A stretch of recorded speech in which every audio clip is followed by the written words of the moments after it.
बिस्मिल्लाहिर्रहमानिर्रहीम। Welcome to business mathematics 2 lecture number 9। आज हम जो है सॉल्यूशंस टू ट्रांसपोर्टेशन मॉडल्स पढ़ेंगे। उसके लिए स्पेशली स्टेपिंग स्टोन एल्गोरिथम, जो लास्ट टाइम अगर आप रिकॉल करें, जो हमने लास्ट टाइम पढ़ा था, उसमें हमने सेक्शन 12.1 कवर किया था, जिसमें हमने ट्रांसपोर्टेशन मॉडल फार्मूलेट किया था, जनरल अजम्पशंस और फार्मूलेशन, और फिर हमने स्टार्ट किया था सेक्शन 12.2 जिसमें सॉल्यूशंस ऑफ ट्रांसपोर्टेशन मॉडल। तो आज हम कंटिन्यू करेंगे इसी सेक्शन को। तो जो 12.1 में जनरल फॉर्म और अजम्पशंस ऑफ ट्रांसपोर्टेशन मॉडल हमने पढ़ी थी, सॉल्यूशंस टू ट्रांसपोर्टेशन मॉडल हमने स्टार्ट किया था लास्ट टाइम, जिसमें हमने नॉर्थ वेस्ट कॉर्नर मेथड पढ़ा था इनिशियल सॉल्यूशंस के लिए। ट्रांसपोर्टेशन मॉडल में हमने ये पढ़ा था कि यहाँ पे हम इनिशियल सॉल्यूशन भी कंस्ट्रक्ट करेंगे। ये हम प्री डिटरमिन नहीं होगा, ये हम उसको डिटरमिन करेंगे by using north west corner method. ठीक है, तो ये हमने लास्ट टाइम पढ़ा था। आज हम कंटिन्यू करेंगे इसी सॉल्यूशंस को, और अब हम ऑप्टिमल सॉल्यूशन की तरफ चलते हैं। तो लास्ट टाइम जहाँ हमने फिनिश किया था, उसी टेबल से हम स्टार्ट लेंगे। इनिशियल सॉल्यूशन हमने फॉर्म कर लिया था, अब उसी इनिशियल सॉल्यूशन को हमने प्रोग्रेस करना है टुवर्ड्स ऑप्टिमल सॉल्यूशन। ठीक है, तो उसमें स्टेपिंग स्टोन एल्गोरिथम आएगा। ठीक है, तो आज हमने जो पढ़ना है, we will finish the rest of section 12.2। तो आज हम इसी 12.2 सेक्शन को फिनिश करेंगे। सॉल्यूशंस टू ट्रांसपोर्टेशन मॉडल इसका टॉपिक है, और जो मेन हमने पढ़ना है एल्गोरिथम, वो है द स्टेपिंग स्टोन एल्गोरिथम। ठीक है, तो ये लास्ट टाइम जो हमने पढ़ा और जो आज हमने पढ़ना है उसकी समरी थी। स्टेपिंग स्टोन एल्गोरिथम क्या है? ठीक है, the initial solution generated in the following table. अब मैं ये दोबारा से मैंने टेबल यहाँ स्टेट किया, लेकिन आप लास्ट लेक्चर में भी देख सकते हैं कि इस टेबल पे हमने फिनिश किया था। अगर आपको याद हो तो 5 जो बेसिक वेरिएबल्स थे, जो ओरिजिन टू डेस्टिनेशंस थे, उसको हमने क्वांटिटी उसकी मेजर की थी, और फिर हमने मल्टीप्लाई किया था यूनिट कॉस्ट से। और राइट जो कॉलम है यहाँ पे, राइट मोस्ट कॉलम, ये आपकी टोटल कॉस्ट थी। तो टोटल कॉस्ट जो है वो $4425 आई थी, जो कि मिनिमम नहीं है। आप इसको क्योंकि ये तो इनिशियल सोल्यूशन है, ये ऑप्टिमल हो भी सकता है और नहीं भी हो सकता। तो अगर हम देखेंगे कि क्या इसको इम्प्रूव किया जा सकता है, क्या कॉस्ट और मिनिमाइज़ की जा सकती है कि नहीं, तो ये इस टेबल पर हमने फिनिश किया था लास्ट लेक्चर अपना। ठीक है, तो ये जो टेबल है, इसमें इनिशियल सॉल्यूशन जनरेट हुआ है। तो the stepping stone algorithm performs a marginal analysis which examines the effects of changing the given solution. अब देखिए, वो मार्जिनल एनालिसिस करेगा stepping stone algorithm initial solution के ऊपर, और वो देखेगा कि क्या इफेक्ट्स होती हैं, क्या चेंजिंग इफेक्ट्स हैं इस गिवन सॉल्यूशन में। ठीक है, Specifically, the marginal effects of introducing a unit of non-basic variable are examined. अब वो कह रहा है कि ये जो टेबल हमने फॉर्म किया था, अगर हम एक यूनिट चेंज करें किसी भी सेल में, ठीक है, तो उसके क्या मार्जिनल इफेक्ट्स होंगे। अगर आपने मार्जिनल एनालिसिस पढ़ा हुआ है बिजनेस मैथमेटिक्स 1 में, तो आपको याद होगा कि मार्जिनल एनालिसिस का मतलब ही यही होता है कि किसी भी चीज़ में एक यूनिट इंक्रीज करें, तो जो टोटल कॉस्ट में या टोटल प्रॉफिट में या टोटल रेवेन्यू जो भी आप कंसीडर कर रहे हैं, उसमें जितनी चेंज आती है ना, वो मार्जिनल एनालिसिस कहलाता है। तो मार्जिनल एनालिसिस का मतलब यही है कि आप एक यूनिट इंक्रीज करें, एक यूनिट की चेंज करें आपने किसी भी सेल में, तो देखें कि अफेक्ट क्या होता है। ठीक है, तो इसको मार्जिनल एनालिसिस कहते हैं। तो इसी में देखें, हमने सिंपलेक्स मेथड में भी यही काम किया था कि इफेक्ट्स ही देखे थे ना, कि गिवन सोल्यूशन में हमने चेंज की थी, बेसिक वेरिएबल को नॉन बेसिक बनाते थे, नॉन बेसिक को बेसिक बनाते थे, और देखते कि क्या चेंज आती है ओवरऑल। ठीक है, थीम वही है सिंपलेक्स मेथड वाली, लेकिन यहाँ पे 1 यूनिट चेंज करके हमने देखनी है। ठीक है, तो ये वो टेबल था जहाँ पे हमने ख़त्म किया। इसके बाद देखें स्टेप 1 जो है स्टेपिंग स्टोन एल्गोरिथम का, जो स्टेप 1 है, determine the improvement index for each non basic variable. तो हम ये डिफाइन करेंगे इम्प्रूवमेंट इंडेक्स क्या होता है। तो अभी हमने नॉन बेसिक वेरिएबल क्या था, 0, जो वैल्यू 0 थी वो नॉन बेसिक वेरिएबल्स थे ना आपके। तो नॉन बेसिक वेरिएबल में अगर हम चेंज करें तो इम्प्रूवमेंट इंडेक्स क्या आएगा एट द एंड। ठीक है, as we examine the effects of introducing 1 unit of a non-basic variable, we focus upon 2 marginal effects. अब वो कह रहा है कि हमने एक यूनिट तो बढ़ाना है नॉन बेसिक वेरिएबल में, तो उसके 2 इफेक्ट हम कंसीडर करेंगे। एक ये कि what adjustments must be made to the values of the current basic variable. जब अब नॉन बेसिक वेरिएबल जो 0 था उसको +1 कर देते हैं ना आप, तो सप्लाई और डिमांड दोनों चेंज हो जाएंगी। उनको बैलेंस करने के लिए आपको बेसिक वेरिएबल में चेंजिंग करनी पड़ेगी। तो ये पहली चीज़ हमने ये देखनी है कि बेसिक वेरिएबल में कौन सी एडजस्टमेंट्स होनी चाहिए। ठीक है, फिर सेकंड क्या है in order to continue satisfying all supply and demand constraints. Second क्या है, what is the resulting change in the value of the objective function? Of course अगर आप बेसिक और नॉन बेसिक वेरिएबल को चेंज करेंगे तो ऑब्जेक्टिव फंक्शन में भी तो अफेक्ट आएगा। तो वो क्या है? सबसे पहले नॉन बेसिक वेरिएबल को +1 करने से बेसिक वेरिएबल किस तरह से एडजस्ट होंगे और इन सारी एडजस्टमेंट्स के बाद ऑब्जेक्टिव फंक्शन को क्या फ़र्क पड़ेगा। तो ये दो चीज़ें आपने देखनी है। तो अब देखें ये वही टेबल है लास्ट टाइम जो हमने रिपीट किया था। ये सर्कल और +1 -1 को भूल जाएं। अब ये देखें, ये जो कॉर्नर पे हमने 55 किया था, यहाँ पे ये x11 की वैल्यू थी, ये x21 की वैल्यू थी। याद होगा आपके पास 5 बेसिक वेरिएबल्स थे, ठीक है। ये जो है, ठीक है, ये मैं लिख देता हूँ आपको। ये x11 था, ये x21 था, ये x22 था, ये x32 था और ये x33 था। तो ये 5 बेसिक वेरिएबल थे। m + n - 1 वाला फार्मूला, 3 + 3 - 1 = 5, 5 बेसिक वेरिएबल थे। अब वो कह रहा है कि ये जो है ना, इसमें हमने ऐड करना है। ये एग्जाम्पल आपकी बुक की है, आप बुक सामने रखा करें। आपके पास बुक है, ज़ाहिर है हम बुक काफ़ी क्लोजली फॉलो कर रहे हैं। ये बुक में है ये सारी चीज़ें, मैं भी एक्सप्लेन करता हूँ, आप बुक भी देखा करें साथ साथ। तो अब यहाँ पे ये करना है हमने कि इसको +1 करना है, ठीक है। ये जो हमने किया ना, ये +1 किया, ये नॉन बेसिक वेरिएबल था तो +1 हमने कर दिया, ठीक है। अगर हमने +1 कर दिया तो अब देखें ना, ये जो सप्लाई थी ये कितनी हो गई, 55 से 56 हो गई। ऐसा ही है ना, देखिए 55 तो हमने सेल 1 को दिए हुए हैं, सेल 2 में हमने +1 कर दिया, अगर 1 यूनिट डेस्टिनेशन 2 को भी दे दिया अगर, तो ये तो 56 हो जाएंगे। 56 तो इक्वल नहीं है सप्लाई 55 के। तो अगर आपने यहाँ पे +1 किया तो इधर -1 करना पड़ेगा आपको, ठीक है। ये एरो मैं ले जाता हूँ इधर, ये एरो जो है इसको -1 करना पड़ेगा, ठीक है, क्योंकि दोबारा से सप्लाई 55 करने के लिए। अब ये 54 और 1 = 55 हो गए हैं।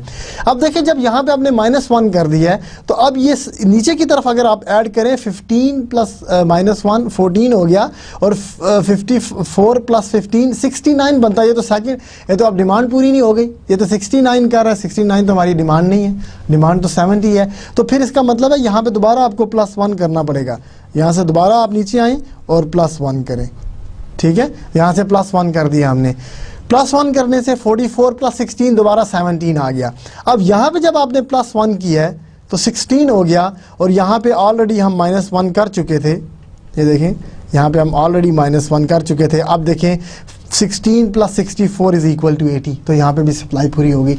तो ये लूप पूरा कर दिया हमने। +1 ऊपर किया था तो -1 इधर से करना पड़ा, इधर -1 किया तो नीचे फिर +1 करना पड़ा हमें। +1 किया तो इधर ऑलरेडी -1 हमें करना पड़ा, ठीक है। +1 -1 +1 -1, ये पूरा लूप बन गया आपका। लूप के बाद अब देखिए, अब डिमांड और सप्लाई हर तरफ इक्वल है। 54 + 1 55 इक्वल है, 54 + 16 17 भी इक्वल है, ठीक है। ये जो हमने एडजस्टमेंट्स की हैं, closed path adjustments for sale 1 2 1 2 में, क्योंकि 1 2 was a non basic variable. देखें 1 2 में x12 जो था उसमें 0 थी, कोई कंट्रीब्यूशन नहीं थी उसकी, 0 हमने +1 किया तो इधर -1, नीचे +1 इधर -1, ये सब अब सप्लाई डिमांड बराबर हो गई आपकी, ठीक है। ये पूरा एक लूप हमने कर दिया। तो to illustrate, focus upon the above table, cell 1 2 has no allocation in the initial solution and is a non basic cell. ये आपका नॉन बेसिक सेल है, ठीक है, जो 1 2 था। इसमें हमने एक ऐड करना है। The question we want to ask is what trade offs or adjustments, trade off adjustment ही होती है, with the existing basic variables would be required if 1 unit is shift from origin 1 to destination 2। अब यही हमने किया ना कि ये इधर +1 करने का मतलब यही था कि हमने ओरिजिन 1 से, ये जो ओरिजिन 1 है आपके पास, ओरिजिन 1 से डेस्टिनेशन 2 में जो हमने एक शिप यूनिट वहाँ पे भी शिप कर रहे हैं हम। तो summarising, to compensate for adding a unit to cell 2 to shipment in cell 1 1 must be decrease by 1 unit. यही काम किया हमने। और जब वो डिक्रीज 1 हुआ तो 2 1 में इंक्रीज करना पड़ेगा 1 unit and shipments in cell 2 2 must be decrease by 1 unit, ठीक है। तो ये हमने ये सारे के सारे काम किए, तो ये पूरा एक लूप बन गया आपका, ठीक है। The next question is what is the marginal effect on the value of the objective function. एक तो एडजस्टमेंट्स हमने कर दी, एक यूनिट बढ़ाने से बाकी जो बेसिक वेरिएबल्स में हमने एडजस्टमेंट की, 3 बेसिक वेरिएबल में एडजस्टमेंट्स किए हमने। यहाँ पे देखें, नॉन बेसिक वेरिएबल में जब हमने 1 ऐड किया था ये सेल 2 2 में, तो ये x11 में हमने -1 किया, x21 में +1 और x22 में -1, तो 3 बेसिक वेरिएबल्स हमें चेंज करने पड़े। उसके बाद हमने ये देखना है कि ऑब्जेक्टिव फंक्शन में कितनी चेंज होगी, ठीक है। What is the change in the marginal effect on the value of the objective function for each cell ij receiving an increased allocation of 1 unit, costs increased by the corresponding cost coefficient Cij, ठीक है। Similarly, costs decreased by the value of cost coefficient wherever all allocation have been reduced by 1 unit. तो again cost भी आपकी decrease होती है जहाँ पे decrease हुआ है वैल्यू, और cost इंक्रीज होती है जिस सेल में इंक्रीज हुई है वैल्यू, ठीक है। These effects are summarized in the following table. हम देखते हैं कि कैसे समराइज किया। देखिए सेल जो एडजस्टेड था वो 1-2 सेल एडजस्ट किया था हमने सबसे पहले, उसमें हमने एडजस्टमेंट क्या की थी, +1 की। सेल 1-2 में हमने +1 की एडजस्टमेंट की थी। तो चेंज इन द कॉस्ट क्या होगा, 10, क्योंकि 1 यूनिट की कॉस्ट 10 है। अगर आप ओरिजिनल आप देखें ना, ये देखें इस सेल में कॉस्ट क्या है, ये जो ऊपर लिखी हुई है, ये देखें ये जो सेल हमने इंक्रीज किया ना 1 यूनिट, इसकी कॉस्ट 10 है। तो 1 यूनिट इंक्रीज करने से हमने कॉस्ट इंक्रीज कर दी है बाई 10। यहाँ पे -1 करने से हमने कॉस्ट डिक्रीज कर दी है बाई 5 यूनिट्स, ये कॉस्ट है इसकी 5 यूनिट्स। इधर +1 करने से अगेन हमने इंक्रीज किया कॉस्ट $20, और यहाँ -1 करने से हमने $30 डिक्रीज किए हैं। तो ये सारे के सारे इफेक्ट देखें क्या होते हैं, ठीक है।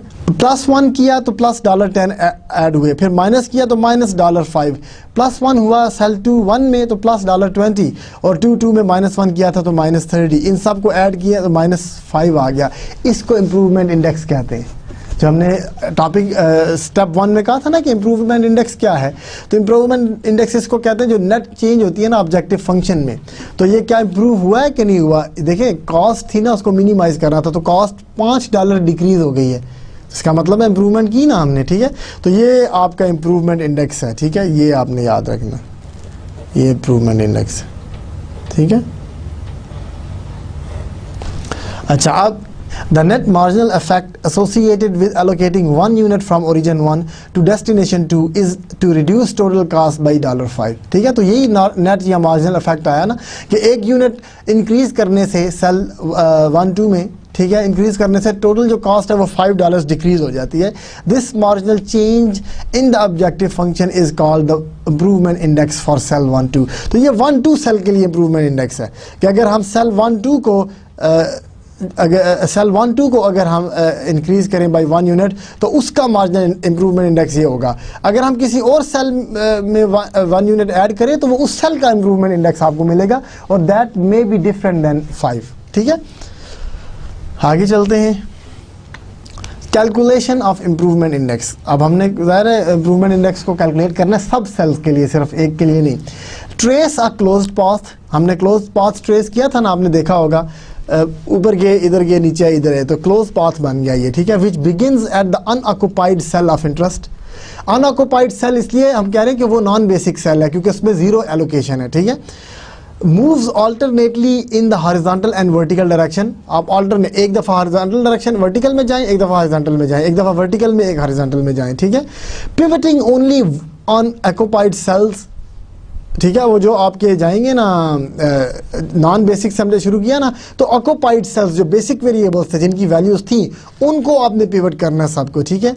And terminates on the unoccupied cell, और फिर उसी अनऑक्युपाइड सेल में आके टर्मिनेट हो जाता है। अब +1 is assigned to the unoccupied cell indicating an increase of 1 unit, and succeeding corner points on the path are alternately signed -1 and +1। जब आपने एक +1 कर दिया तो फिर -1 +1 -1 +1 इस तरह चलता जाएगा, ठीक है। The pluses and minuses indicate the necessary adjustments for satisfying the row which is supply and the column which is demand requirements। तो जो आपने प्लसेस और माइनसेस कर रहे हैं ये एडजस्टमेंट्स के लिए, आपको देखें समझाया भी था मैंने कि जब आपने इधर प्लस किया तो इधर माइनस क्यों किया, क्योंकि सप्लाई चेंज हो गई थी। +1 करने से सप्लाई 56 हो गई थी, उसको दोबारा 55 करने के लिए माइनस, और जब हमने इधर माइनस किया तो डिमांड कम हो गई थी, 69 पे चली गई थी, तो उसको ऐड करने के लिए हमने नीचे फिर ऐड कर दिया था।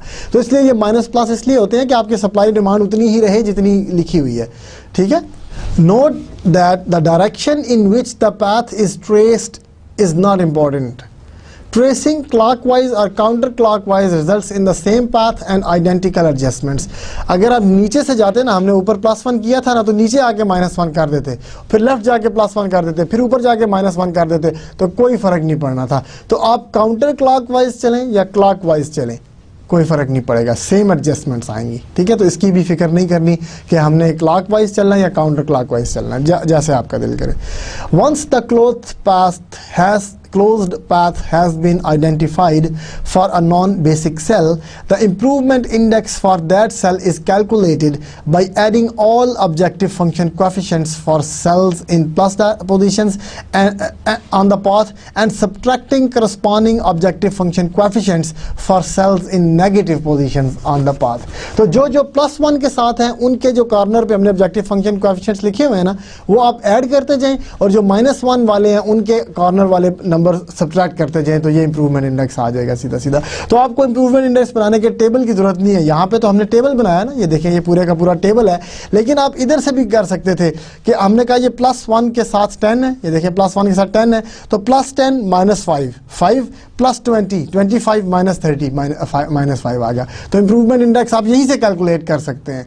जो ये डब्बों में कॉर्नर्स में जो आपने नंबर लिखे ना, +1 के लिए ऐड करते जाएं, -1 के लिए सब्ट्रैक्ट करते जाएं, तो आपके पास नेट इंप्रूवमेंट इंडेक्स आ जाएगा। ठीक है, इसके बाद the following table indicates that the closed path for sale 1,3। अब 1,3 जो एक और नॉन बेसिक वेरिएबल है ना, उसको भी करके देखते हैं, +1 -1 which was non-basic in the initial solution. Notice that adding a unit to cell 1,3 requires the adjustments and results in the consequences shown in the following table. Notice that adding a unit to cell 1,3 will result in a net reduction in the value of the objective function of $15. अब ये $15 reduction होगी, और ये हम देखते हैं कैसे हुई। ठीक है, अब देखिए 1,3 में हम चले गए हैं, 1,3 में हम गए, यहाँ पे प्लस किया हमने 1। ठीक है, तो +1 करने से आपके पास क्या आएगा, यहाँ पे हमने इधर से हम गए ऊपर, ये +1 इधर किया, अगर +1 इधर कर दिया तो फिर वही बात कि आपको -1 यहाँ पे करना पड़ेगा, तो -1 हम यहाँ कर लेते हैं। ठीक है, ठीक है, ये -1 आ गया। अब ये -1 किया तो फिर इधर +1 करना पड़ेगा, क्योंकि नीचे डिमांड पूरी करनी है हमने। अब यहाँ पे +1 किया, तो अब नीचे तो जा नहीं सकते, तो इधर जाना पड़ेगा हमें। ये हमने -1 कर दिया, जब ये -1 हुआ तो फिर नीचे जाएं +1 करने के लिए, ये +1 हो गया तो इधर जाएं -1 करने के लिए, फिर यहाँ से फिर प्लस। अब ये क्लोज पाथ बना, ठीक है, थोड़ा लंबा बना है, ऊपर गए, इधर गए, या फिर इधर, फिर नीचे, फिर इधर, तो क्लोज तो हो गया ना पाथ। ठीक है, और काउंटर क्लॉकवाइज चले हैं, सब में +- और आप देखते जाएं कि सारी डिमांड सप्लाई आपकी इक्वल हुई है, कोई मसला नहीं है। इधर आपने +1 किया था, -1 किया था, दोबारा 55, -1 था तो नीचे +1 हो गया, इधर -1 किया तो नीचे फिर +1 किया हमने, नीचे जो +1 किया इधर फिर -1 किया, सब बराबर। ठीक है ना, हर रो और कॉलम में 1 + 1 माइनस आ रहा है। अगर आप देखें ना, पूरी एक रो में, किसी भी रो में और किसी भी कॉलम में आप देखें तो 1 प्लस और 1 -1 हो रहा है। ठीक है, इससे ज़्यादा नहीं, तो एडजस्टमेंट हो गई आपकी। अब आपने इंप्रूवमेंट इंडेक्स कैलकुलेट करना है, तो इंप्रूवमेंट इंडेक्स टेबल में -15 आया, लेकिन यहाँ पे देखें +1 के साथ 10 था, 10 और ये -5 हुआ, फिर +20 15 में चले गए, 15 - 30 इज़ -15। हाँ सही है, नहीं, 25 - 30 -5, -5 + 20 इज़ 15, 15 - 30 इज़ -15। तो ये -15 आ गया, जो अगले टेबल में भी शो हुआ है। तो ये आपका -15 इम्प्रूवमेंट इंडेक्स आ गया इस केस में। ठीक है, तो ये और भी बेहतर है, क्या ख्याल है, ये और भी बेहतर नहीं आ गया? पीछे हमारे पास -5 था, यहाँ पे ये -5 था, और अब आपके पास -15 आ गया, तो ये तो और इम्प्रूव हो गया, इसका मतलब है। अब ये इसने समराइज़ किया आगे, हम इसी तरह के काम और भी जगह कर सकते हैं। देखें 1 2 के लिए हमने किया, इसके लिए भी हमने किया, इसके लिए भी किया। आप इसके ये जो 3 1 है इसके लिए भी कर सकते हैं, और ये जो 1 2 3 है इसके लिए भी, क्योंकि ये भी नॉन बेसिक हैं दोनों, इनके लिए भी कर सकते हैं। तो इनके लिए अगर आप करें तो इम्प्रूवमेंट इंडेक्स ये आएंगे, ये अब हमने सारे लिख दिए। देखें 1 2 के लिए -5 आया था, 1 3 के लिए -15 आया था। अगर आप 2 3 वाला करें ना, तो 2 3 से 2 3 जाएंगे, 2 3 से 3 2 जाएंगे, 3 2 से 3 3 जाएंगे, और 3 3 से 2 3 जाएंगे। ठीक है, तो ये आपके सारे समराइज हो गए। 2 3 से 2 2 गए हैं हम, ये 2 3 नहीं है, ये 2 है। 2 3 से 2 2, 2 2 से 3 2, 3 2 से 3 3, 3 3 से 2 3, और आप देखिए -20। अगर आप करना चाहें तो टेबल बना के इसको वेरीफाई करें, ठीक है। और फिर जो 3 1 के लिए 0 एडजस्टमेंट हुई थी, ठीक है। तो ये आप दोनों वेरीफाई भी करें, ये दो तो मैंने कैलकुलेट किए हैं, इन दो को आप वेरीफाई करें, ठीक है। इनको वेरीफाई करें, ये जो दो आखिरी दो है ना -20 और 0 वाले, उन्हीं प्रोसीजर को फॉलो करते हुए आप इन दो को भी निकाल के देखिए -20 आता है कि नहीं, ठीक है। The above table summarises the closed paths and improvement indices for all non basic cells in the initial solution. Verify these paths and values for the improvement indices to make sure you understand what we have been discussing। तो ये मैंने जो अभी आपको पीछे कहा, इसी को मैंने लिख भी दिया कि इनको वेरीफाई करके देखें कि आपको अंडरस्टैंडिंग हुई है कि नहीं, कैसे इंप्रूवमेंट इंडेक्स निकालने हैं, ठीक है। अब स्टेप 2, अब स्टेप 1 हमने कर लिया कि चारों नॉन बेसिक सेल्स के लिए इंप्रूवमेंट इंडिसेस निकाल लिए। अब इंप्रूवमेंट इंडिसेस का क्या फ़ायदा था, हमें क्यों निकाले हमने, ठीक है। तो if a better solution exist determine which variable should enter the basis, यानी इन चारों में से अब हमने डिसाइड करना है कि कौन सा बेसिक वेरिएबल बने। नॉन बेसिक तो ये थे ना, इनमें से एक बेसिक बनाना है। सिंपलेक्स मेथड में भी तो यही करते रहे ना हम, उनमें से एक वेरिएबल को हम बेसिक बना देते थे। तो अब स्टेप 2 ये कहता है स्टेपिंग स्टोन एल्गोरिथम का कि अब कौन सा जब हम कहते हैं ना कि कौन सा वेरिएबल बेसिस में दाखिल हो, तो बेसिस का मतलब है कि बेसिक वेरिएबल बन जाए, ठीक है। तो if a better solution exist determine which variable should enter the basis. An examination of the improvement indices in the above table indicates that the introduction of 3 of the 4 non-basic variable would lead to a reduction in the total cost।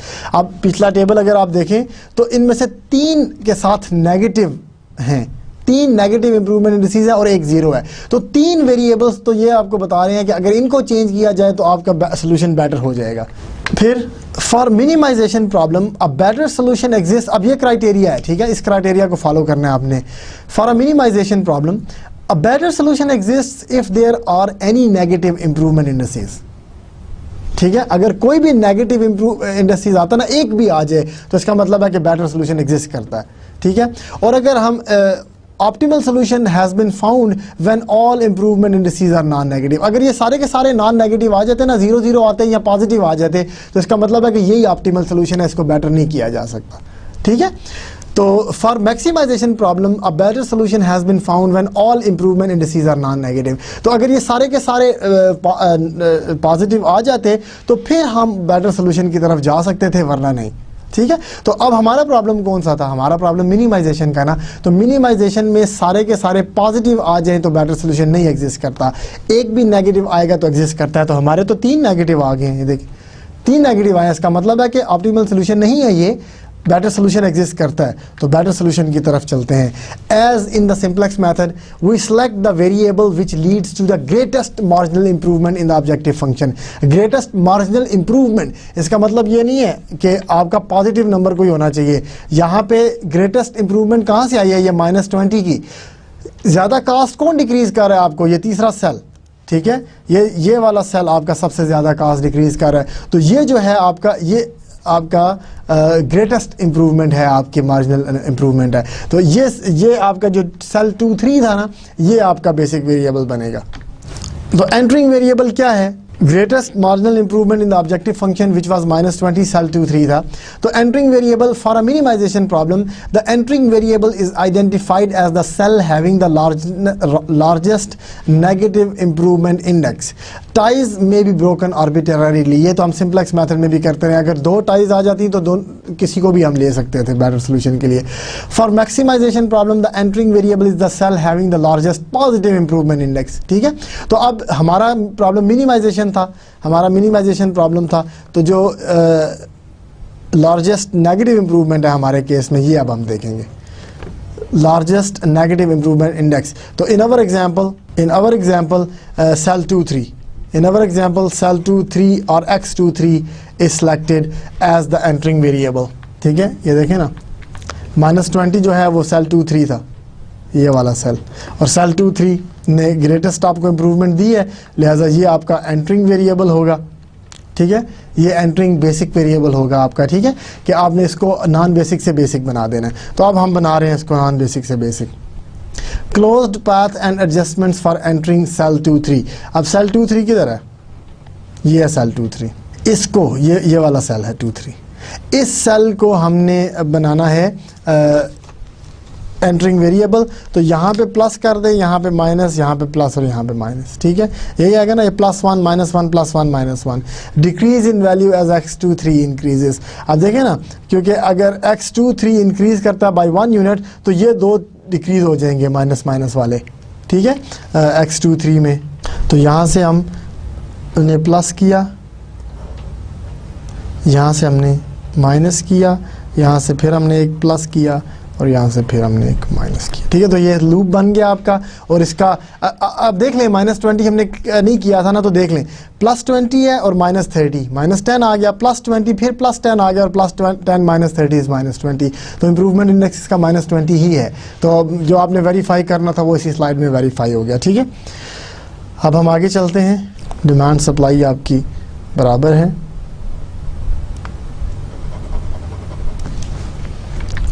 Step 3 अब क्या है, determine the departing variable. अब ये तो हमने decide कर दिया कि x23 बेसिक वेरिएबल बन जाएगा। हमने 5 बेसिक वेरिएबल रखने हैं एट अ टाइम, इससे ज़्यादा नहीं ना।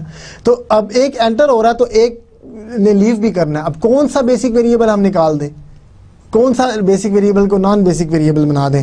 Determine the departing variable and the number of units to assign the entering variable. अब देखिए, हमने ऐड तो करना है एंटरिंग वेरिएबल में, लेकिन सिर्फ एक यूनिट नहीं ऐड करना, क्योंकि जिस बेसिक वेरिएबल को आप डिपार्ट करेंगे, नॉन बेसिक बनाएंगे, उसको 0 करना है। जब उसको 0 करना है तो इधर एक यूनिट नहीं, आपको एक से ज़्यादा यूनिट इंक्रीज करने पड़ेंगे, ठीक है। Determine the departing variable and the number of units to assign the entering variable, ठीक है। This step is performed by returning to the closed path associated with the incoming cell. The above table shows the closed path for cell 23, ठीक है। ये 23 के लिए close किया ना उसने। Because the stepping stone algorithm parallels the simplex exactly, we need to determine the number of units we can assign to cell 23 such that the value of one of the current basic variables is driven to 0. यहाँ पे अब कहता है कि कितने, ये जो plus तो हमने कर लिया, लेकिन ये प्लस कितने करने हैं आपने, ये कितने प्लस यूनिट करने हैं कि इन बाकी जो 3 वेरिएबल्स हैं इनमें से एक 0 हो जाए, ठीक है। अब देखिए, अगर मैं इसको 40 के 40 इधर दे दूं तो ये 0 हो जाएंगे, ठीक है। लेकिन अगर इसको मैं 40 दूं तो इनको एडजस्ट करना पड़ेगा, क्योंकि टोटल हमने 80 रखना है। इसको अगर मैं इसको 0 करूं, ये 65 वाले को, तो फिर इधर हमें 65 करने पड़ेंगे, ये 0 हो जाएगा। फिर नीचे से कुछ इन दोनों को एडजस्ट करना पड़ना है। तो इन 3 वेरिएबल में से कोई एक तो 0 होना चाहिए, ठीक है। फिर इसकी कोई ना कोई वैल्यू आएगी, ठीक है। From the above table, we see that only 2 basic variables decrease in value as additional units are allocated to cell 23, cells 22 and cells 33. देखें ना, अगर हम इसको एक इधर हम यूनिट ऐड करेंगे सेल 23 में, तो 2 सेल डिक्रीज हो रहे हैं ना, ये 65 वाला और 40 वाला। सेल 22 और 33 ये 2 डिक्रीज हो रहे हैं, both of which are in minus positions on the closed path, इसलिए ये डिक्रीज हो रहे हैं। The question is which of these will go to 0 first as more units are added to cell 23. See whether you can reason that when the 40th unit is added to cell 23, the value for cell 22 reduces to 25, the value of cell 32 increases to 75 and the value of cell 33 goes to 0. अब देखिए, उसने ये कहा था कि अगर हम इधर इंक्रीज कर रहे हैं ना, नंबर 1 इंक्रीज कर रहे हैं तो यहाँ डिक्रीज होता जाएगा। एक इंक्रीज किया तो यहाँ 64 हो गया, यहाँ 39 हो गया, ऐसा ही होगा ना। 2 डिक्रीज करें तो 63 हो जाएगा और इधर 38 हो जाएगा। तो देखें, करते जाए तो 40th यूनिट जब हम इधर ऐड करेंगे ना, तो ये 0 हो जाएगा और ये 25। तो ठीक है, फिर इस 25 को 0 करने की क्या ज़रूरत है, हमने नेगेटिव पे तो नहीं लेके जाना ना। तो फिर ये 40 वाला जो इन दोनों में से छोटा है ना, उसकी वैल्यू इसको असाइन कर देंगे। तो जब हम इधर से 40th यूनिट इधर ऐड करेंगे ना, 40th यूनिट अगर इधर ऐड करें तो इधर 25 बच जाएगा और इधर आपका 0 हो जाएगा, ठीक है। फिर इसको हम अकॉर्डिंगली एडजस्ट कर लेंगे। इसमें भी फिर 40 ऐड हो जाएंगे ना, तो ये 75 पे चला जाएगा। 40 अगर इधर ऐड किए हैं तो इधर भी 40 ऐड होंगे और इधर दोनों से 40 सब्ट्रैक्ट हो जाएंगे, ठीक है। तो ये आपके पास नई एलोकेशन आएगी 0, 40, 20। तो 0 कौन सा हुआ, ये सेल 330 हो गया, तो ये नॉन बेसिक वेरिएबल बन गया अब सेल 33, ठीक है। तो ये हमने इधर समराइज किया इधर के अगर हम 40th यूनिट ऐड करें 23 में तो वैल्यू जो 22 की है वो 25 हो जाएगी, 32 की 75 हो जाएगी और 33 की 0 हो जाएगी, ठीक है। अब डिपार्टिंग वेरिएबल कौन सा हुआ? डिपार्टिंग वेरिएबल वही हुआ ना जिसकी वैल्यू 0 होगी। The departing variable is identified as the smallest basic variable in the minus position on the closed path for the entering variable. अब देखें ना, एंटरिंग वेरिएबल का जो क्लोज्ड पाथ आपने बनाया, सब में नहीं, एंटरिंग वेरिएबल का जो क्लोज्ड पाथ था उसमें जो माइनस साइंस के साथ वेरिएबल्स हैं उन दो में से जो छोटा है वो आपका डिपार्टिंग वेरिएबल है। तो ये 40th वाला, ठीक है, 33 सेल 33 जो है वो आपका डिपार्टिंग वेरिएबल बन गया। और number of units to assign to entering variable, अब एंटरिंग वेरिएबल को कितने यूनिट असाइन करने हैं? The number of units equals the size of the departing variable. जो वेरिएबल डिपार्ट हो रहा था ना उतने ही आपने, तो 40 वाला डिपार्ट हो रहा था, 40 हमने असाइन कर दिए एंटरिंग वेरिएबल को। रीजनेबल लग रहा है कि नहीं आपको? मैंने करके भी आपको दिखाया कि जब इधर से 40 जो माइनस कर दिया आपने तो 40 ही हमने ऐड कर देने हैं, तो बाकियों को भी उस तरह एडजस्ट कर देना है। तो एक 0 हो जाएगा, एक उसकी जगह ले लेगा एंटरिंग वेरिएबल, ठीक है। The smallest value in the minus position, of course वही नंबर आपने दे देने एंटरिंग वेरिएबल को। तो बहुत आसान है डिपार्टिंग वेरिएबल देखना भी और एंटरिंग वेरिएबल को वैल्यूज असाइन करना भी बहुत आसान है। स्टेप 4 देखते हैं, develop the new solution and return to step 1। अब हमने ये सारा कुछ कर लिया, इंप्रूवमेंट इंडेक्स भी देख लिया हमने, ये भी देख लिया कि एंटरिंग वेरिएबल कौन सा है, डिपार्टिंग वेरिएबल कौन सा, ये सब कुछ करना है। अब हम नया सोल्यूशन डेवलप करते हैं, ठीक है। अब ये सब कुछ कर लिया, अब नया सोल्यूशन कैसे आएगा? नया सोल्यूशन डेवलप करके आप रिटर्न स्टेप 1 में जाएंगे, क्या ये ऑप्टिमल है कि नहीं। अगर ऑप्टिमल है तो ठीक है, वरना दोबारा से ये 4 स्टेप्स हम रिपीट करते चले जाएंगे, ठीक है। तो हम स्टेप 4 की तरफ वापस आते हैं। Step 4, develop the new solution and return to step 1. Again, referring to the closed path for the incoming cell 2, 3, add the quantity determined in step 3 to all cells in plus positions and subtract this quantity from those in minus positions. ठीक है? Thus, given that the entering variable x23 is 40 from step 3, the cells on the closed path are adjusted, leading to the second solution shown in the following table. तो ये आपका second solution आ गया। देखें 55 15 तो वैसे ही रहे, इनको हमने चेंज नहीं किया। यहाँ पे ये नीचे वाला 40 ऊपर चला गया, ये नॉन बेसिक बन गया, ये बेसिक। तो ये डिपार्टिंग बेसिक वेरिएबल था, अब ये नॉन बेसिक बन गया, ठीक है। और ये न्यू बेसिक वेरिएबल बन गया जो पहले नॉन बेसिक वेरिएबल था, ठीक है। तो ये आ गया। अब इसके बाद when you determine a new solution, you should check the allocations along each row and column to make sure that they add to the respective supply and demand values. तो आप देख लें, दोबारा से ऐड करके देख लेते हैं। ये 55 है तो 55 है, 55 15 70, ये तो चेंज ही नहीं किया था। कॉलम 2 देखें, 25 plus 75 is 100। रो 2 देखें, 15 plus 25 is 40 plus 40 is equal to 80।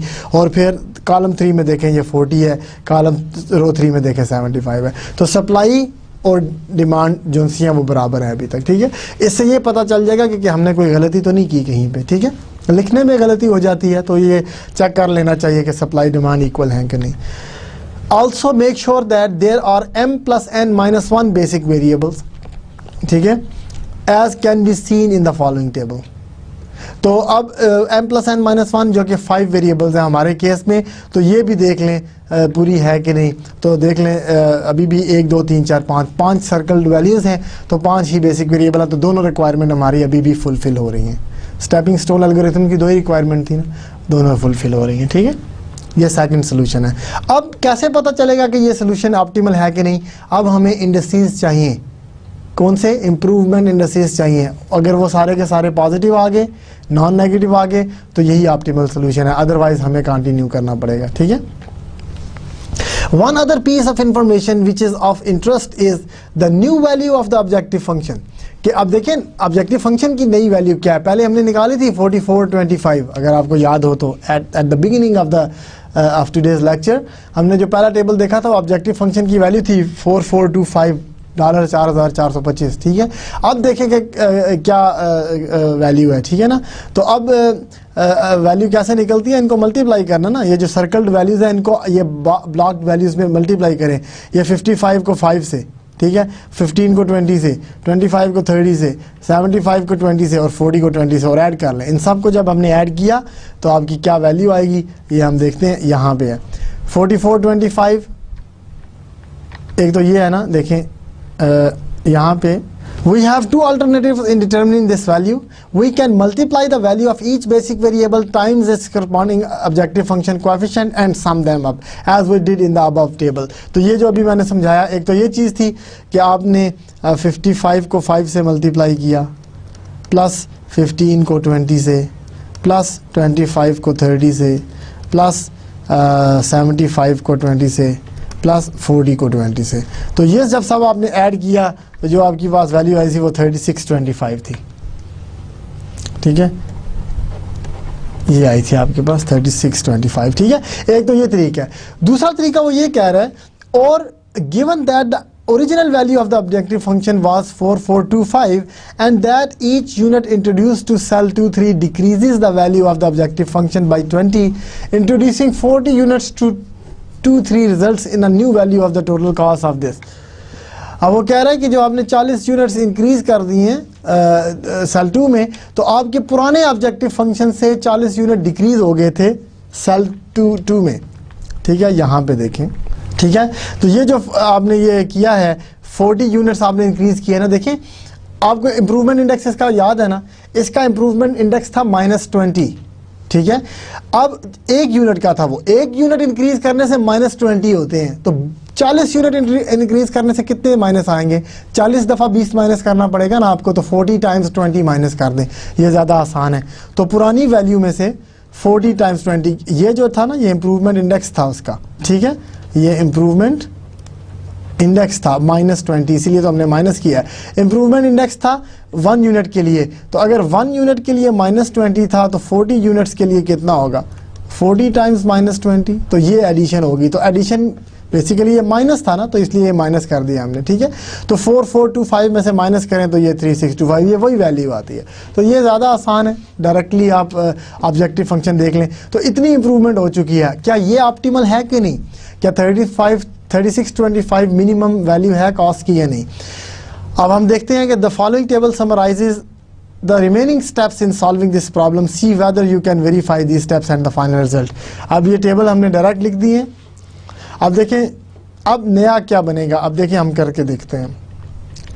पहला नॉन बेसिक सेल है 1 2, यह ना पहला नॉन बेसिक सेल, इसको करके देखें।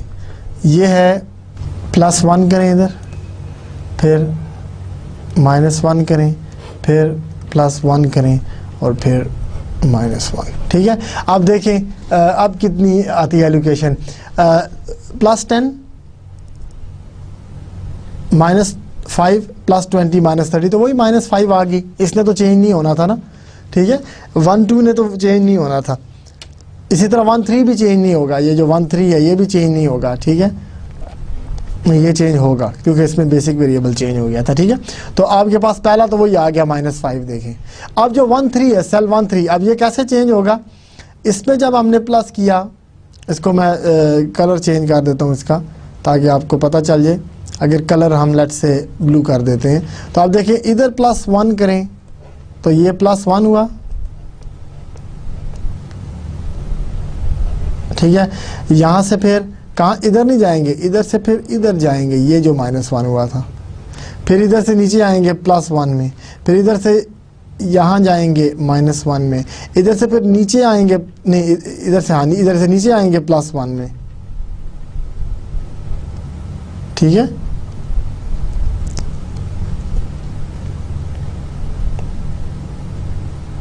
और फिर यहाँ से अगर इधर इधर हमने -1 किया है, नहीं इसको स्किप करना पड़ेगा हमें, क्योंकि यहाँ से देखें, यहाँ से हम ये नॉन बेसिक वेरिएबल में एंटर नहीं हो सकते। ठीक है, ये काम हम नहीं कर सकते। ठीक है, तो ये थोड़ा सा यहाँ पे प्रॉब्लम है, आप इसको इरेज करें। तो यहाँ से आपको डायरेक्ट यहाँ जाना पड़ेगा, ये इधर एडजस्ट करेंगे हम -1। ठीक है, तो ये हमने +1 किया, इधर -1 किया। ठीक है, फिर इधर +1 किया और इधर -1। अब इधर -1 नहीं करेंगे, क्योंकि अगर इधर -1 वाला लेते ना, हम नीचे जाना पड़ता है हमें +1 करने के लिए, और फिर राइट पे जाने के लिए कोई जगह नहीं थी हमारे पास। ठीक है, तो ये बड़ा लूप बन गया। अब इसका देखें, ये +10 -5 आ गया, 5 + 20, इज 25, 25 माइनस 20 इज 5, तो ये +5 आता है इसका। सेल 1 3 का +5 आ गया, तो क्या ये ठीक है? ये देखें सेल 1 3 का +5 आ गया, ये भी हमने चेक किया था, ये +5 आ गया। अब ये 3 1 का देखते हैं, 3 1, ये 3 1, अगर इस 3 1 में हम +1 करें, इसका हम फिर इंक कलर चेंज कर लेते हैं, लेट्स से ये कर लेते हैं, +1 करें। अगर इसको +1 किया है तो फिर इधर -1 करना पड़ेगा आपको। अगर इसको -1 किया है तो फिर इसको प्लस करना पड़ेगा, आप इधर आपको +1 करना पड़ेगा, और इस +1 की जगह वजह से इधर फिर -1 आएगा और -n+1, तो ये ब्राउन अब इसके लिए आया। तो देखें +1 का मतलब 10, 10 minus 20 is -10, +30 is 20 and 20 minus 20 is 0। तो इसका सेल 3 1 का 0 आ गया, देखें 0 आया कि नहीं, ये देखें 0, ये भी ठीक हो गया। अब सेल 3 3 की बारी है। सेल 3 3 के लिए फिर कलर चेंज करते हैं। सेल 3 3 जो है वो लेट्स से ग्रीन कर लेते हैं। सेल 3 3 में अगर मैं +1 करूं तो इधर -1 करना पड़ेगा, इधर +1 करना पड़ेगा, नीचे फिर -1 हो जाएगा और राइट पे फिर +1, तो ये लूप आ जाएगा आप सेल 3 3 के लिए। तो 3 3 में +1 -1 -1 +1, ठीक है। तो ये +1 था, ये -1 हुआ, -1 के बाद ये फिर +1 हुआ, तो इधर मैं ग्रीन कलर का भी +1 लिख देता हूँ। +1 के बाद नीचे फिर -1 हुआ, तो ग्रीन कलर का -1 लिख देता हूँ और फिर ये +1, ठीक है। अब इसका करेंगे 30 minus 20 is 10, 10 + 30 is 40, 40 minus 20 is 20। तो इसका जो इम्प्रूवमेंट इंडेक्स आया वो 20 आया। तो ये देखिए हमने चारों वेरीफाई कर दिए। ये ऊपर लिखा था इन्होंने कि इनको वेरीफाई करें, लेकिन हमने चारों वेरीफाई कर दिया। अब देखिए ये जो मैंने स्टार बनाया ना, ये जो मैंने स्टार बनाया यहाँ पे, ये स्टार क्यों है कि ये माइनस वैल्यूज है, बाकी सारी देखें नॉन नेगेटिव हो गई। 2 पॉजिटिव थी, 1 0 थी। हमने कहा कि एक भी नॉन नेगेटिव अगर वैल्यू आ जाए तो इंप्रूवमेंट की जा सकती है, बेटर सोल्यूशन एग्जिस्ट करता है। तो इसलिए मैंने स्टार बनाया कि ये नेगेटिव जो है ये हमें बता रही है कि बेटर सोल्यूशन एग्जिस्ट करता है, ठीक है। तो ये स्टार जो है, स्टार का मतलब ये है कि नेगेटिव वैल्यू आ गई, ठीक है। This implies better solution exists, ठीक है। तो ये ऑप्टिमल नहीं है, बल्कि इसको बेटर किया जा सकता है। तो बेटर करने के लिए दोबारा स्टेप 2 3 4 हमें फॉलो करने पड़ेंगे। तो थर्ड सोल्यूशन हमने ये निकाला, ठीक है। थर्ड सोल्यूशन अब हमने निकाल दी है। ये z की वैल्यू है, x की नहीं है, ये ऑब्जेक्टिव फंक्शन की वैल्यू है, ठीक है। अब ये थर्ड सोल्यूशन जब हमने निकाला, दोबारा से हमने वो किए कि किसको हमने डिपार्ट करना है, किसको अंदर करना है। तो ये डिपार्टिंग वेरिएबल हो गया और ये एंटरिंग वेरिएबल था, ठीक है। ये जो है एंटरिंग वेरिएबल है। थर्ड सोल्यूशन में जो एंटरिंग वेरिएबल था, जिस तरह हमने पहले किया उसी तरह ही करना है आपने, कि एंटरिंग वेरिएबल डिसाइड करना है और ये डिपार्टिंग वेरिएबल था, ठीक है। ये जो गायब हो गया ना बीच में से, यहाँ पे 25 था ना, 25 अब ऊपर चला गया, ऊपर 25 इधर जाने से ये एडजस्ट हो गया 30 में, और 30 से ये एडजस्ट हो गया 40 में। तो बाकी ये दोनों एडजस्ट नहीं हुई, ये और ये एडजस्टेड हैं। यहाँ पे 25 किया था और ये 0 हो गया था, तो ये डिपार्टिंग वेरिएबल, ठीक है। ये डिपार्टिंग वेरिएबल था x22, और x12 जो है वो एंटरिंग वेरिएबल है, डिपार्टिंग एंड एंटरिंग वेरिएबल। इसके बाद ये आ गया। इनके आने के बाद अब देखें आपका ऑब्जेक्टिव फंक्शन की वैल्यू क्या आई। ऑब्जेक्टिव फंक्शन देखें, ये हमने ऐड किया था, सेल 1 2 का मार्जिनल जो इम्प्रूवमेंट इंडेक्स था वो -5 था। तो 25 को -5 से मल्टीप्लाई करें और पिछली वैल्यू से माइनस कर दें। ये कैसे आई है, ये देखें, पुरानी वैल्यू थी 3625 और इसमें माइनस हमने किया, ये 25 यूनिट्स हमने इंक्रीज किए हैं सेल 1 2 के। सेल 1 2 का इम्प्रूवमेंट इंडेक्स था 5, तो ये कितना माइनस हुआ 625, 25 टाइम्स 5 है 625, तो 625 माइनस करेंगे तो ये आपका 3500 आ जाएगा। तो 3500 आई नई वैल्यू। क्या ये काफ़ी है, क्या ये मिनिमम वैल्यू है कि नहीं, इसके लिए फिर हमें वही सारे इम्प्रूवमेंट इंडेक्स निकालने पड़ेंगे। इसका इम्प्रूवमेंट इंडेक्स निकालेंगे, इसका इम्प्रूवमेंट इंडेक्स +1 किया तो यहाँ पे -1 करना पड़ेगा, यहाँ -1 किया तो यहाँ पे +1 करना पड़ेगा, यहाँ पे -1 करना पड़ेगा। इम्प्रूवमेंट इंडेक्स निकालें, क्या आता है -30 -10 20 +5 25 -20 +5। एक इम्प्रूवमेंट इंडेक्स +5 का आ गया, ठीक है। ये देखें सही आया कि नहीं, +5, ठीक है। फिर उसके बाद सेकंड की बारी, इसकी बारी है। इसके लिए ये +1 है, ये -1 है, ये +1 है, ये -1 है, ठीक है। तो यहाँ पे +10 -20 -10 +30 20 -20 0। तो इसका अच्छा ये 5 है, नहीं ये 3 1 का -5 है। दोबारा देखते हैं, +1 किया हमने तो यहाँ पे -1 करना पड़ा हमें, -1 से यहाँ पे +1 +1 से यहाँ पे -1 और -1 से दोबारा +1। 10 -20 -10 +30 20 -20 0, ये 0 आना चाहिए। ओ ठीक है, इसमें प्रॉब्लम ये है कि यहाँ पे +1 नहीं होना था, ये गलती की हमने। ये देखें यहाँ पे हमने नहीं जाना, यहाँ से यहाँ पे भी नहीं आना और यहाँ पे भी, ठीक है।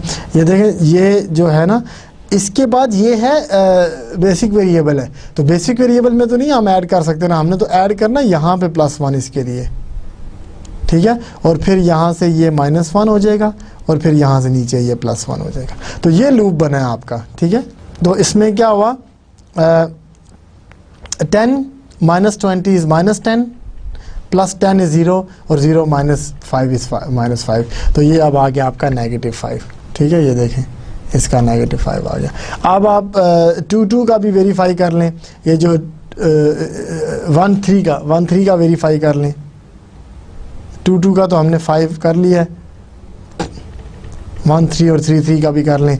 इसका इधर +1 करेंगे तो इधर -1 होगा, ठीक है। इसका जो लूप बनेगा ना +1, ये इधर से इधर आएगा, इधर से इधर जाएगा और इधर से इधर आएगा और इधर से इधर जाएगा। ये याद रखना है अब आपने, क्योंकि बीच में ना इधर से अगर इधर जाते तो ये बीच में नॉन बेसिक वेरिएबल आ रहा है, इसको स्किप करके इधर आते तो इधर फिर नॉन बेसिक वेरिएबल आ रहा है, तो इसलिए प्रॉब्लम होना था। इसलिए हमने यहाँ से सीधा इधर गए हैं, इधर से नीचे, इधर से नीचे। 10 -5 इज़ 5 +20 इज़ 25 एंड -20 इज़ 15, ठीक है। तो ये सारे आपने वेरीफाई कर लें। अब ये सारे वेरीफाई करने के बाद एक वैल्यू अभी भी ये वैल्यू अभी भी सजेस्ट नेगेटिव वैल्यू आई है, फिर नेगेटिव वैल्यू आई है तो इसका क्या मतलब कि बेटर सोल्यूशन एग्जिस्ट करता है, ठीक है। अगेन एक नेगेटिव वैल्यू आ गई तो बेटर सोल्यूशन एग्जिस्ट्स, ठीक है। तो फिर बेटर सोल्यूशन आपका एग्जिस्ट कर रहा है जब आपके पास नेगेटिव वैल्यू अब फिर आ गई तो दोबारा से आपने टेबल कंस्ट्रक्ट किया तो ये डिपार्टिंग वेरिएबल आया और ये एंटरिंग वेरिएबल आया, ठीक है। तो अब इस केस में ये डिपार्टिंग वेरिएबल आया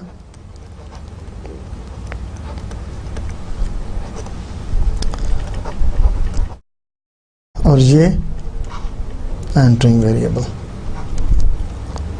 ठीक है। ये एंटरिंग वेरिएबल हो गया और ये डिपार्टिंग वेरिएबल। तो अब ये एंटरिंग वेरिएबल था, ये डिपार्टिंग वेरिएबल है। अब दोबारा से आपने इनके इम्प्रूवमेंट इंडेक्स निकालने हैं, ठीक है। देखिए डिपार्टिंग किस तरह आया, ये नेगेटिव वैल्यू इसकी थी ना, तो ये डिपार्टिंग वेरिएबल है 3 1 डिपार्टिंग, ये डिपार्ट करेगा, ठीक है। डिपार्ट्स x31 विल डिपार्ट, तो x31 किधर था, सॉरी एंटरिंग वेरिएबल था 3 1। एक मिनट चलते हैं पीछे, एंटरिंग वेरिएबल था 3 1, ठीक है। 3 1 एंटरिंग वेरिएबल है, क्योंकि नेगेटिव वैल्यू 3 1 की आई है ना, तो 3 1 आपका एंटरिंग वेरिएबल था। ये है एंटरिंग वेरिएबल इज दिस 3 1 और डिपार्टिंग वेरिएबल आपका क्या आया, पहला वाला, ये है डिपार्टिंग वेरिएबल। इसको मज़ीद आगे ले जाएं, ये आपका डिपार्टिंग वेरिएबल है, ठीक है, नॉट दिस। ये डिपार्टिंग वेरिएबल है। और ये देखें इसमें यही देखते हैं ना कि जो आपका एंटरिंग वेरिएबल था उसके लूप में जिसकी सबसे मिनिमम वैल्यू है, हम देख लेते हैं। ये देखें ये आपका एंटरिंग वेरिएबल है ना, तो इसके लूप में देखें ये -1 और ये -1, ये दो -1 में से छोटा कौन सा, ये 30 वाला, तो ये डिपार्टिंग वेरिएबल बन जाएगा, ठीक है। तो ये आपका डिपार्टिंग वेरिएबल बन गया यहाँ पे, ठीक है, ये डिपार्टिंग वेरिएबल था, ये एंटरिंग वेरिएबल, और उसकी वैल्यू 30 थी जो हमने इसको दे दी 30। तो ये वही स्टेप 1 में इसलिए रिपीट कर दिया हमने, लेकिन स्टेप 1 अगर आप पीछे जाएं, ठीक है, तो आपने इसको फॉलो करना है कि ये कैसे हम एंटरिंग और डिपार्टिंग। अब आपके पास कौन कौन से ये नॉन बेसिक वेरिएबल है, इसमें +1 करने से आपका लूप कौन सा बनेगा, इसमें +1 करने से लूप ये नहीं बनेगा। देखिए ये बनाए तो यहाँ पे तो कुछ भी नहीं है, नीचे आना पड़ेगा, इधर -1 करना पड़ेगा, ठीक है, फिर इधर +1 करना पड़ेगा, फिर इधर -1 करना पड़ेगा, और फिर इधर +1। ये लूप बना आपका, और इस लूप में आप देखें क्या वैल्यू आती है, ठीक है। इसी तरह इसके लिए भी करें, इसके लिए भी करें, और इसके लिए भी करें। तो इन 4 नॉन बेसिक वेरिएबल का अब जो वैल्यू बनेगी वो ये है 1 के ऊपर, ये देखें 1 के ऊपर जो आपने लूप बनाया था, उस लूप से जो इम्प्रूवमेंट इंडेक्स आया वो 5 आया। फिर 1 के ऊपर जो इम्प्रूवमेंट इंडेक्स आया, पहला देख लेते हैं 1 वाला, वो क्योंकि बुला तो लिया हमने लूप 1 पे, ये 1 का लूप बना ना, +5 -10, ये +5 -10 -5 हो गया, +20 15 आ गया, और 15 - 10 इज़ 5, ठीक है जी। तो +5 इसका इम्प्रूवमेंट इंडेक्स आया है, देख लें। उसके बाद ये जो 1-3 है, लूप 1-3 देख लेते हैं। लूप 1-3 में कलर चेंज करके देख लेते हैं। ये लूप 1-3 है, तो हमने +1 किया, तो +1 से कहाँ जाएंगे, लूप 1-3 से अगर मैं इधर जाऊं तो नहीं जा सकता, क्योंकि देखें नीचे नहीं आ सकूंगा मैं, ठीक है, और इधर आ गया तो इधर नहीं जा सकूंगा, तो ये लंबी जंप लगाएगा, ये इधर से इस पे जाएगा, ठीक है, ये इधर आएगा -1, फिर -1 से ये नीचे जा सकता है, ठीक है, नहीं इधर भी नहीं, इधर तो है ही नहीं, तो -1 हमने कैसे कर दिया, ये सेल 1-3 से 1-2 पे गया, ओके, ये 1-3 से 1-2 पे गया, ये -1 हो गया, फिर 1-2 से 3-2, फिर 3-1, अच्छा 1-3 से ये नीचे आया, क्योंकि इधर भी आप आगे नहीं जा सकते, यहाँ पे लूप नहीं है, ये इधर से ये नीचे आएगा 3-1 पे, +1 करेंगे हम, इधर +1 किया तो इस तरफ अब हमें जाना पड़ेगा, अब यहाँ से +1 इधर जाके -1 होगा, इधर -1 किया तो फिर ऊपर जाके +1 करें, और फिर ये इधर जाके -1 होगा, और फिर ये ऊपर, इस तरह आपने जो ये जो नॉन बेसिक वेरिएबल है ये अवॉइड करना है, जो खाली हैं सेल उनको अवॉइड करना है, ये नहीं काम चलेगा। और पहले में भी थे, देखें पहले में भी फिर ये हमने एक खाली वाला लगा दिया जो कि नहीं होना चाहिए था, तो अब हम इसको भी दोबारा कैलकुलेट कर लेते हैं। इसको जब हमने +1 किया था तो ये इधर नीचे आ गया था -1 पे, तो ये भी ठीक था, -1 के बाद ये +1 पे चला गया था, और +1 के बाद ये +1 जो है ये -1 पे चला गया था, और फिर -1 दोबारा प्लस, ठीक है, ये लूप ठीक था। ये लूप लंबा बना है आपका, +1 से इधर -1 किया, आगे नहीं जा सकते क्योंकि आगे नहीं है, नीचे भी नहीं जा सकते, तो नीचे इधर आगे, इसके राइट पे कुछ नहीं है तो लेफ्ट पे जाना पड़ेगा, फिर ऊपर फिर इधर, तो अल्टरनेट +1 -1 करते रहे। अब देखिए ये +1 +10 -10 0 हो गया, +20 -10 10 रह गया, 10 + 20 इज़ 30, 30 - 20 इज़ 10, तो +10 आ गया इसका, ठीक है। तो देखिए ये +10 आ गया इसका, ये भी ठीक है, ठीक है। इसी तरह 2 को देखें, 2 को अगर हम देखें, ये जो 2 था ये, इसको अगर हम +1 करें, +1 तो इधर -1, ये +1 -1, ये तो सीधा सीधा लूप बन जाएगा। +1 से आप लेफ्ट जाएंगे, लेफ्ट से नीचे आएंगे, नीचे से राइट जाएंगे, फिर ऊपर, तो 30 - 20 इज़ 10 + 10 20 - 20 0, तो इसका 0 आ गया, ये देखें इसका 0 आ गया। ये सेल नंबर लिखे हुए हैं, आप बड़े मज़े से मूव कर सकते हैं। इसी तरह 3 जो है वो +20 है, 3 + 20 कैसे आया, ये 3 है, ठीक है, तो ये ऊपर जाएगा, फिर इधर जाएगा, फिर इधर आएगा, वापस आ जाएगा, तो 30 - 20 इज़ 10, 10 + 20 इज़ 30, 30 - 10 इज़ 20, तो ये इसका 20 आ गया। अब देखें ये सारे के सारे नॉन नेगेटिव हो गए हैं, ठीक है। अब देखें ये all indices, improvement indices are non negative, ठीक है, ये सारे या तो 0 हैं या पॉजिटिव हो गए हैं, तो ये है आपका ऑप्टिमल सोल्यूशन, ठीक है। अब ऑप्टिमल सोल्यूशन आ गया, तो इस सोल्यूशन में जी की वैल्यू जो थी वो क्या थी, 3350, इस सोल्यूशन में जो आपकी जी की वैल्यू थी वो 3350 थी, ठीक है। तो ये जो 3350 है ये आपका सोल्यूशन बना। और ये 3350 किस तरह से आया, ये जिस तरह हमने पहले बताया कि वो 35, लास्ट सोल्यूशन क्या था 3500, ये देखें 3500 में से हमने माइनस करना है ना डिपार्टिंग वेरिएबल जो था आपका, जो एंटरिंग वेरिएबल था उसका इंडेक्स हमने माइनस करना है। तो इसमें ये था एंटरिंग वेरिएबल था 31, सेल 31 एंटरिंग वेरिएबल था, और ये 30 यूनिट्स एंटर हुए थे 30 टाइम्स 10 विच इज़ 300, ठीक है। तो ये आपने माइनस करना है, तो आपको 3350 जो है वो मिल जाएगा, which is your final and optimal solution, ठीक है। अब ये ऑप्टिमल सोल्यूशन आपके पास आया। तो all indices are negative, it means current solution is optimal, current solution is optimal, ठीक है जी। करंट सोल्यूशन आपका ऑप्टिमल हो गया, क्यों कि ये जो इम्प्रूवमेंट इंडिसेस हैं ये सारे के सारे नॉन नेगेटिव हैं। तो यही हमारा टेस्ट था, अगर आप पीछे जाके स्लाइड्स में देखें तो यही हमारा क्राइटेरिया था कि जब for minimisation problem an optimal solution has been found when all improvement indices are non-negative। ये देखें, for a minimization problem an optimal solution has been found when all the improvement indices are non-negative, ठीक है। तो जब ये सारे के सारे improvement indices non-negative होंगे तो आपको optimal solution मिल जाएगा, और यही केस हमारे साथ हुआ। अभी ये 4, 4th, 5th टेबल में जाके कि हमें ये सारे के सारे इंडिसेस पॉजिटिव मिल गए हैं यहाँ पे, तो ये ऑप्टिमल सोल्यूशन बन गया आपका, ठीक है। Because all improvement indices are non-negative in the above table, we conclude that the solution in the above table is optimal. That is, total cost will be minimized at a value of 3350 if 55 units are shipped from origin 1 to destination 2.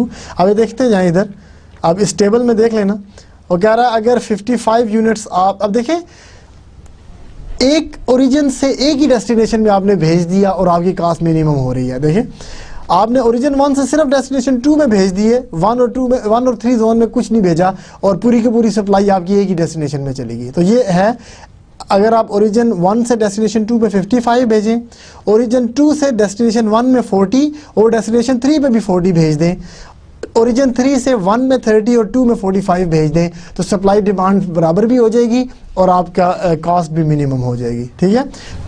So the cost will be minimized at a value of $3350। तो $3350 आपकी minimum cost है if 55 units are shipped from origin 1 to origin destination 2, 40 units each from origin 2 to destination 1 and destination 3, 30 units from origin 3 to destination 1 and 45 units from origin 3 to destination 2।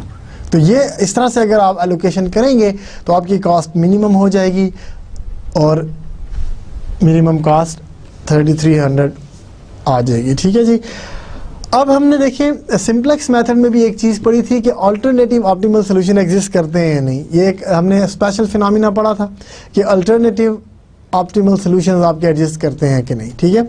तो इसमें alternative optimal solution कैसे आएंगे, given that an optimal solution has been found for a transportation model, alternative optimal solutions exist if any improvement indices equal 0. If the conditions for optimality exist, allocations of units to cells having improvement indices of 0 results in no change in the optimal value for the objective function, ठीक है। अब देखिए in our example the above table indicates that allocation of units to cell 2 would result in no change in the total cost।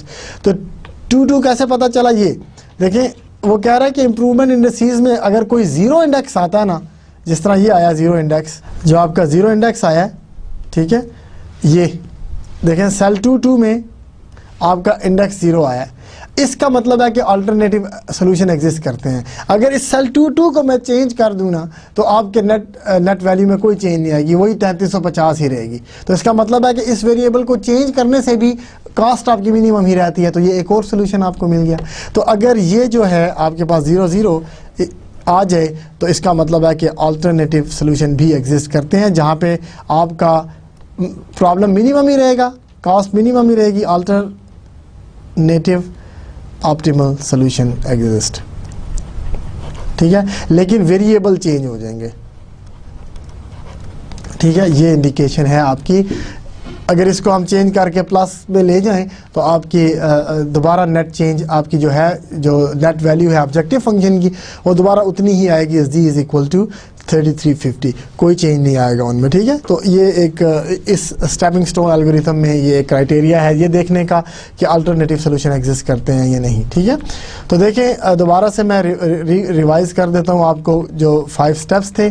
ठीक है, और इनको हमने बार बार use किया, तो आप भी बार बार यूज़ करें इनको। स्टेप 1 था determine the improvement index for each non basic variable. Her non basic variable में लूप बना के इम्प्रूवमेंट इंडेक्स निकालें। इम्प्रूवमेंट इंडेक्स निकाल लिए। फिर सेकंड क्या था, इफ अ बेटर सोल्यूशन, अगर उन इम्प्रूवमेंट इंडेक्स में एक भी नेगेटिव वैल्यू है, तो बेटर सोल्यूशन एग्जिस्ट करता है। ये आपका सेकंड स्टेप है। ठीक है, अगर बेटर सोल्यूशन एग्जिस्ट करता है तो सेकंड स्टेप में आपने डिपार्टिंग और एंटरिंग वेरिएबल देखने के कौन से हैं। ठीक है, तो एंटरिंग वेरिएबल कौन सा है, जिसका इम्प्रूवमेंट इंडेक्स सबसे ज़्यादा नेगेटिव है, जिसका सबसे ज़्यादा नेगेटिव नंबर है वो आपका एंटरिंग वेरिएबल है, बेसिक वेरिएबल। और डिपार्टिंग वेरिएबल कौन सा होता है कि उसके लूप में जो नेगेटिव वैल्यूज़ हैं उनमें से छोटा वाला वैल्यू। ठीक है ना, तो ये हमने देखा था यहाँ पे। एंटरिंग वेरिएबल वो है जिसकी लार्जेस्ट नेगेटिव इम्प्रूवमेंट इंडेक्स है मिनिमाइजेशन प्रॉब्लम के लिए। मैक्सिमाइजेशन प्रॉब्लम के लिए सबसे बड़ी पॉजिटिव इम्प्रूवमेंट जो चेंज है वो। उसके बाद डिपार्टिंग वेरिएबल स्टेप 3 में निकालना हमने कि डिपार्टिंग वेरिएबल कौन सा है। डिपार्टिंग वेरिएबल वो है जो departing variable is the smallest basic variable in the minus position. ठीक है, माइनस पोजीशन में जो स्मॉलेस्ट वेरिएबल है वो उसको डिपार्ट कर देंगे और वही वैल्यू हम असाइन कर देंगे एंटरिंग वेरिएबल को। उसकी जो वेरिएबल थी वो असाइन कर दी हमने एंटरिंग वेरिएबल को। तो ये 2 चीज़ें स्टेप 3 में थी। स्टेप 4 में ये था कि जब आपने ये काम कर लिया तो नया सोल्यूशन बनाएं। नया सोल्यूशन आपको पास मिल गया, नया सोल्यूशन मिला है तो रिटर्न एंटरिंग वेरिएबल डाल दिया, डिपार्टिंग सोल्यूशन निकाल दिया, वेरिएबल नया सोल्यूशन आ गया। नए सोल्यूशन में आप दोबारा से इम्प्रूवमेंट इंडेक्स देखें क्या है, तो इम्प्रूवमेंट इंडेक्स अगर अभी भी नेगेटिव हैं तो इसका मतलब है एक और बेटर सोल्यूशन एग्जिस्ट करता है, दोबारा पीछे चले जाएं। तो हमारे लिए देखें यहाँ पे फिर एक नेगेटिव वैल्यू आ गई थी जिसको मैंने अंडरलाइन किया हुआ है, तो इसका मतलब है इम्प्रूवमेंट है। दोबारा हमने entering variable departing variable decide किए, दोबारा हमने इंडिसेस निकाले, फिर नेगेटिव वैल्यू आ गई थी एक, दोबारा से हमने इनिशियल सोल्यूशन निकाला, फिर हमने उनके इंडिसेस निकाले, उनके डिपार्टिंग और एंटरिंग वेरिएबल जो उनसे हैं वो डिसाइड किए, फिर इम्प्रूवमेंट इंडेक्स निकाले, तो अब सारे के सारे नॉन नेगेटिव हो गए हैं। तो ये ऑप्टिमल सोल्यूशन आपको मिल गया, लिहाजा यही आपका सोल्यूशन है, आपको आंसर मिल गया। फिर हमने कहा कि अल्टरनेटिव ऑप्टिमल सोल्यूशन कब होते हैं, अगर एक भी इम्प्रूवमेंट इंडेक्स 0 है तो अल्टरनेटिव सोल्यूशन मिल सकते हैं आपको। हमारी एग्जाम्पल में सेल 2 0 था, लिहाजा ऑप्टिमल सोल्यूशन है अल्टरनेटिव। तो इसके बाद let's review what we have done today. We studied solutions to transportation model, the stepping stone algorithm. Basically हमने आज सारे लेक्चर में स्टेपिंग स्टोन एल्गोरिथम ही पढ़ा है।